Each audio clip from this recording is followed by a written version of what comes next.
Yo, what's going on, Grow Gang? So today we're gonna do something a little different. We're gonna make some FFJ, or fermented fruit juice. You know, around here we like to keep our kitchen scraps and utilize them for inputs. I'm not gonna go out and buy fertilizers that I can make at home with my garbage, you know. But you know, to each his own. I'm just not into that. So yeah, I got some old bananas and I got some sweet potatoes that I was gonna chuck, but I'm like, you know what? It's the perfect time for me to show you what I would do with this, and you guys can make a small batch at home. You know, if you want to watch the video over, just start it over, run it back, get it right. You know, take your time.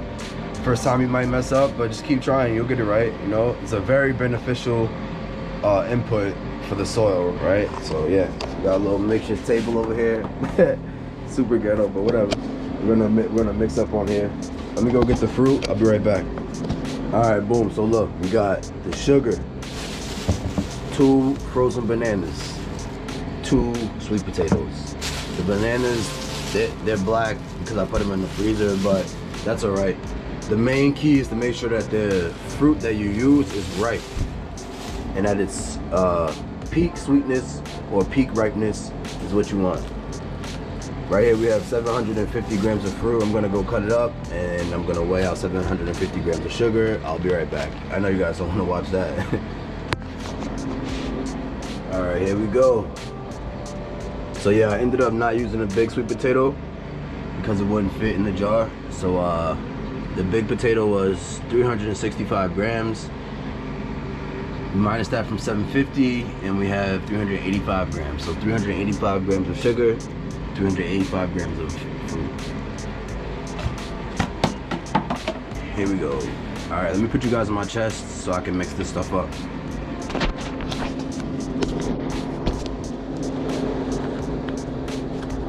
All right, here we go. Before I add the fruit,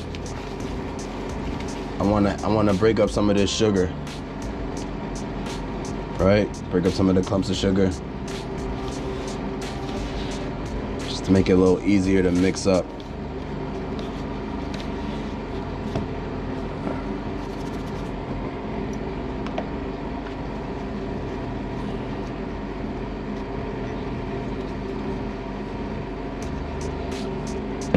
You can even mix a little at a time. You know, take your time, there's no rush. Take your time. See, that's what we don't want. We don't want that. Because if you spill anything, it throws off your ratio, right? So take your time. Make sure you're not dropping anything on the floor like me, and mix her up nice.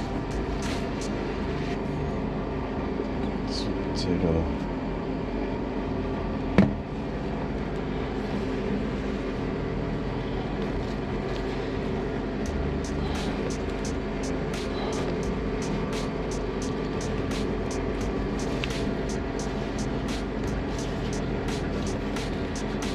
All right, then slowly add this mixture back into the jar for fermentation. A little bit of fruit.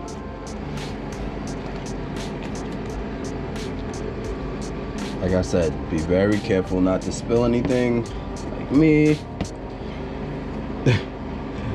because that is going to throw off our ratio. Yeah, you can even add a little extra sugar, right, to account for that, for spillage.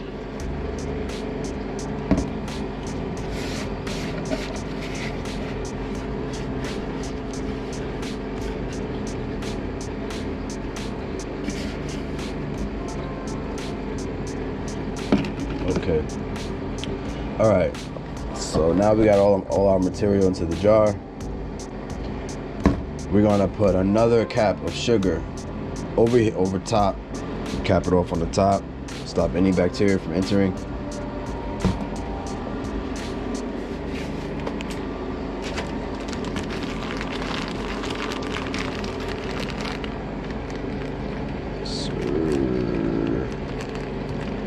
Yes, sir.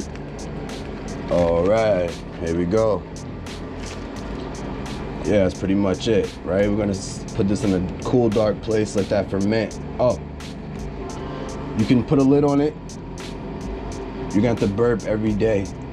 Or you can put like a coffee filter, cheesecloth, something like that, so it can breathe.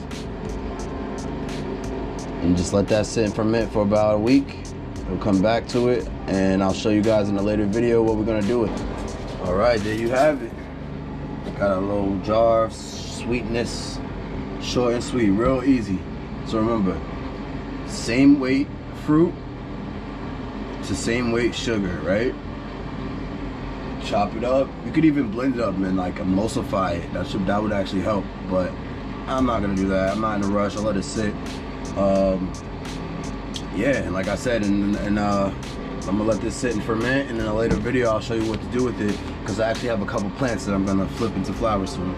So yeah, until next time, guys, I hope you enjoyed the video. If you learned anything, if you liked it, make sure you hit that button, baby. Until next time, I'm out. Peace.